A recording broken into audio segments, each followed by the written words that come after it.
मैंने भी देखा है कि इसका ये चीज का भी इंसिडेंस जो है वो शुरू के मुकाबले अभी लाइक फैटी लिवर बढ़ रहा है, गॉल स्टोन बढ़ रहा है, एक कैंसर बढ़ रहा है। ये चीजें हम सिग्निफिकेंटली मैं देख पा रहा हूँ कि उसका इंसिडेंस बढ़ रहा है। तो उससे भी बहुत सारी चीजों का खाने का लेना देना है। अच्छा, गॉल स्टोन जो है वो किडनी स्टोन से बहुत डिफरेंट है।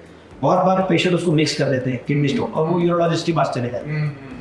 तो वो स्टोन अलग है, ये स्टोन अलग है। ओके। और गॉल स्टोन मतलब शायद हो सकता है कि अपन 200 लोगों का ऐसे पकड़ के सोनोग्राफी करें ना, उसमें से 2 लोगों को होगा, इतना कॉमन है। बट एग्जाम्पल आप 100 पेशेंट ले लें तो उसमें 100 में से 10 या 15 को ही उसका सर्जरी लगता है।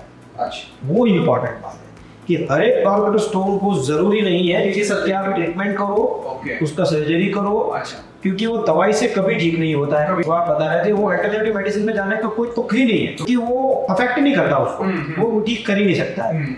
उसका भी सिंपल रीजन है कि जब तक आपको गॉल ब्लैडर में स्टोन है, मोटा मोटा ऐसा समझ लो कि आपका गॉल ब्लैडर है वो काम ही नहीं कर रहा है। तो गॉल ब्लैडर पहले फेल होगा, उसके बाद उसमें स्टोन बनेंगे। जबकि किडनी के केस में पूरा उल्टा है, पहले स्टोन बनेंगे। अगर स्टोन को आप रखेंगे बड़ा होगा, किडनी को ब्लॉक करेगा और जाके 10-15 साल बाद हो सकता है वो किडनी को फेल करे। जबकि गॉल ब्लैडर के केस में जब तक आपको मालूम चला कि आपको स्टोन है, वो गॉल ब्लैडर आपका काम नहीं करेगा। अब उसको फिर सर्जरी करो ना करो।